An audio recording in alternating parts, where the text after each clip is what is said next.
Hello, I'm Richard Ridge for BroadwayWorld. We're here at the legendary Sardi's, and my guest is nominated for a Tony Award this year as Best Featured Actress in a Play for her hilarious performance in the new play POTUS, or Behind Every Great Dumbass are 7 women trying to keep him alive. Please say hello to Rachel Dratch. What does this Tony nomination mean to you? Oh my gosh.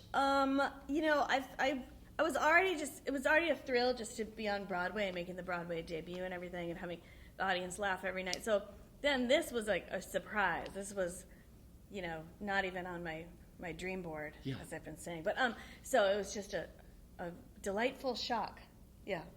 How did this come about for you? Did someone come to you and say, there's this play, there's this great role for you? Yeah, well, I'd worked with Susan Stroman a couple times just on readings and this one night only Crazy For You thing we did. And so then, just she kind of like fairy godmothered me into the scene. Yeah. And then this part just looked really funny to me. So I said yes, and I'm glad I did.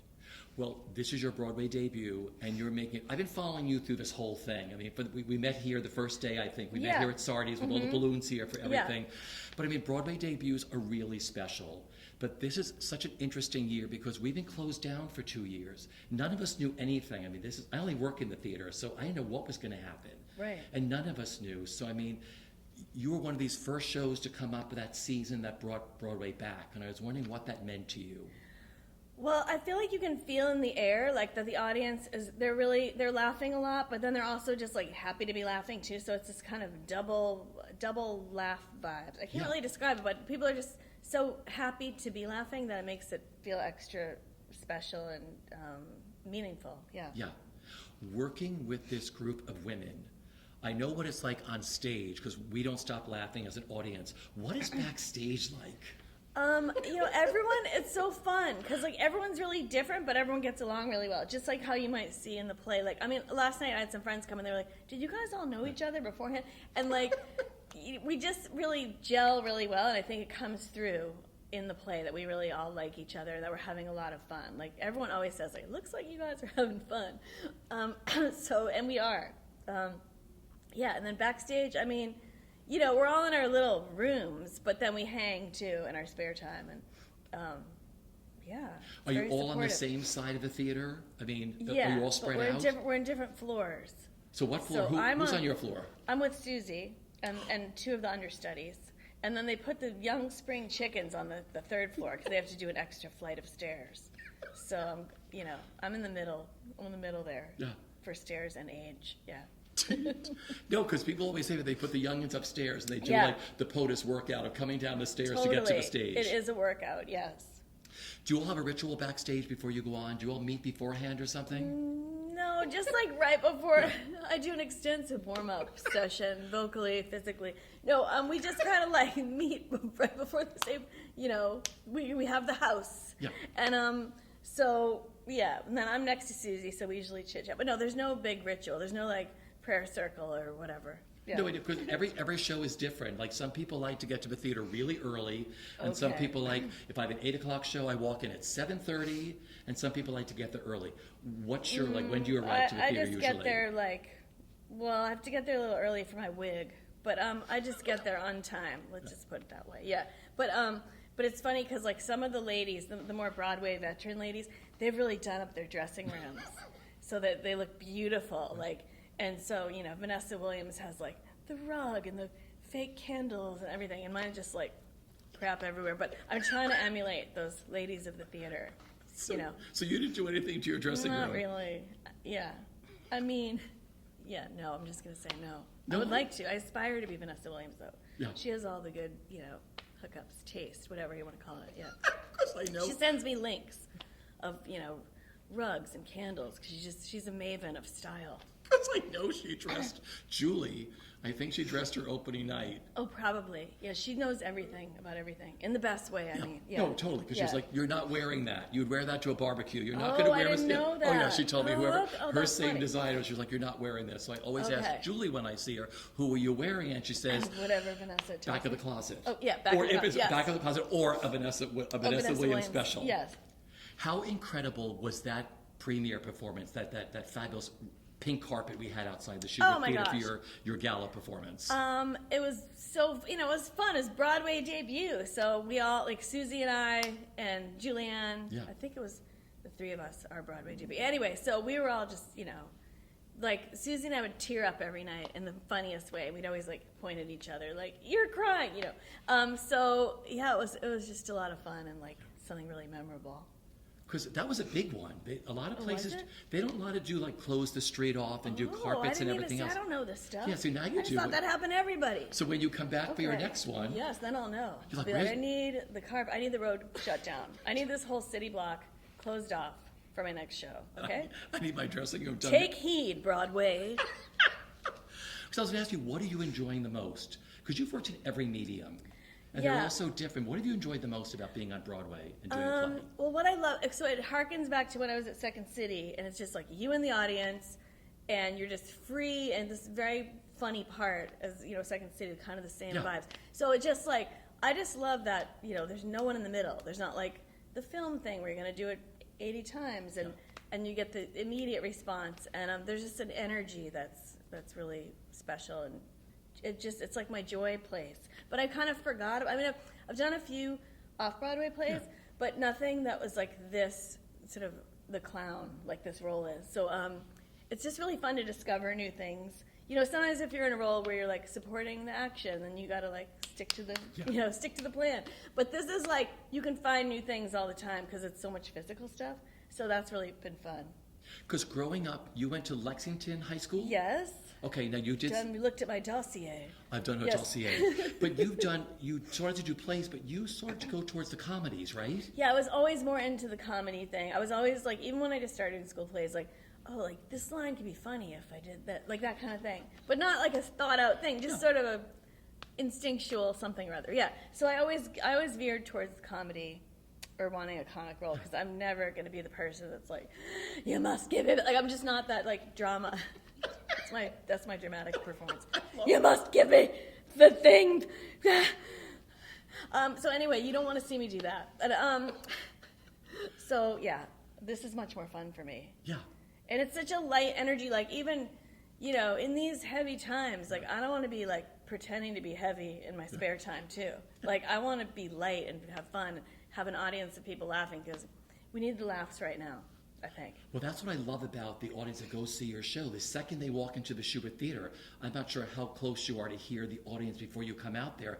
Everyone cannot wait to have the best time. Oh, I didn't know that. You probably good. You probably can't hear all that stuff from back there, right? No, but I feel like they're laughing a lot, so that's good. Yeah. What got you to Second City? Well, like after high school and college. So in college, I was in the improv group. Said and done. Because they all have names like that. But anyway, so I just like, you know, I saw there was an improv group. I was like, oh, I feel like I'd be good at that. Because I was sort of like the class clown type. Yeah. So then I started doing improv, and it was just like, I was like, oh my God, I found my thing. Like, it was so fun. And so then my improv group, one of the guys was from Chicago. So during the summer, we went to Chicago for a week and just checked out like Second City and Improv Olympic.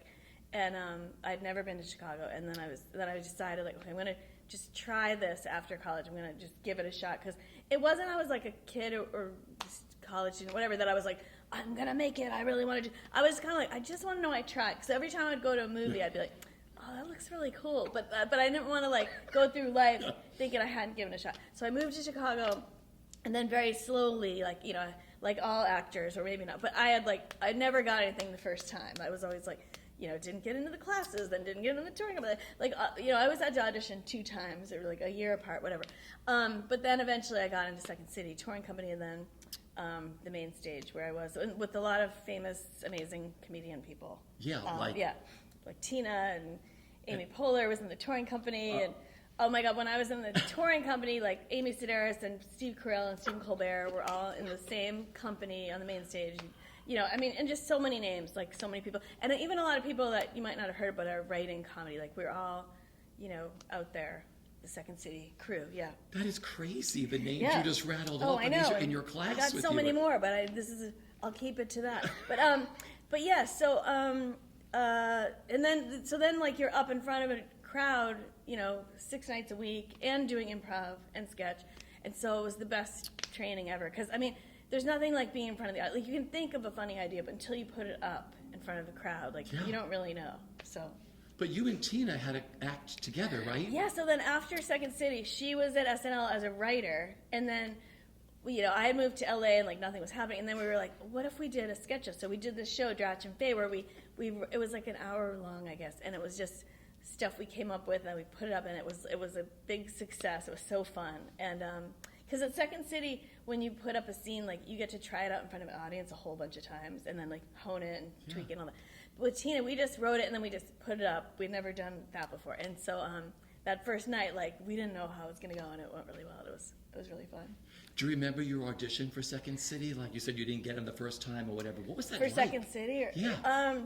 Oh my gosh. Well, you know what? To get into Second City, like first you have to audition for classes, and I didn't get into the classes. And I had done a bunch of improv, and I was just like, should I just move back to Massachusetts? But then I stuck it out and did like and I got into, and then like I auditioned for the touring company. I didn't get in the first time, and then I finally got in and then got on the main stage, and then, but like I auditioned for SNL 2 times, and yeah, so stick with it, guys, kids. Were those scary, the SNL auditions? I mean, it's like a total thrill. Yeah. I mean, it's kind of like how I feel about the Tonys, because I'm just like, I'm just glad to be here, so like, that's how I felt about auditioning for SNL. Like, yes, it's like the dream to get SNL, but I was like walking down the street like, I'm about to audition for SNL. So, you come up with your own characters and impressions. There's no really set structure thing. You just create your own audition. Yeah. So then you go in and then you're on the stage. I didn't realize till afterwards, like I was on the stage where the host comes out. And then like, they just basically say like, go. Like no one's like, hey, so tell me about your, it's just like, and go. And so then you do your thing and then you go. And so I actually felt really good about it, but I didn't get it that year. And then I got to audition again the following year. For the same people? Yeah, as far as I know. You can't see who's out there, but yeah, I think so.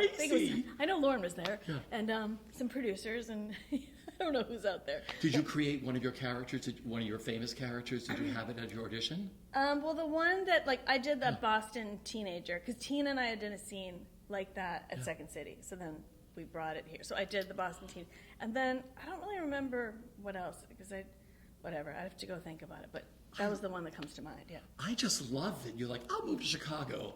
I'll audition for the touring company of Second City. Yeah. I'm on the main stage now with 40,000 people who have now become the biggest stars in the world. Yeah. And I'm going to go to New York and audition for SNL. Right. I mean, it was all, a slow journey, but yeah. Yeah, that's how it all And now you're on Broadway. And now I'm on Broadway. Yes. Well, I want to ask you, because I think I asked you this before, because of SNL and your success on other things, people are coming to a show for the very first time.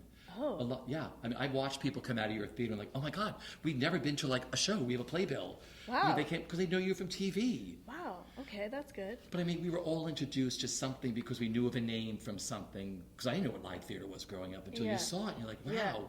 What that means to you, like people are coming and you're like introducing them to this incredible new world of live theater. I'm excited about that.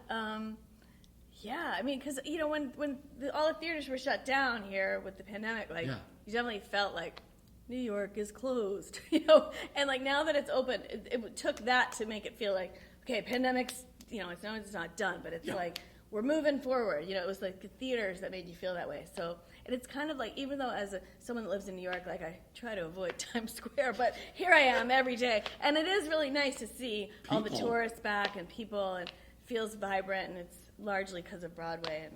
And so that's really great if people are coming. Yeah. Yeah. The rituals like going through the stage door, signing in and everything, that must be the coolest thing. Yeah, I mean, it's like, or like, when you see the names up on the thing, it's like, that's like, what? That's one of those, like, if I could have seen this when I was a kid, like, it's really amazing, yeah. Because it must be cool, like, because you have the Broadhurst, too. They've got your marquee, not only on the Shubert, but it's on the Broadhurst. Your pictures go by, your names go by. I mean, do you remember the first time you saw that all go by, and you're like, oh, my God, I'm on Broadway? Well, someone sent me them. Someone was walking by when they were putting my name up on the thing, and so I sent that to my mom, because it was kind of cool. But yeah.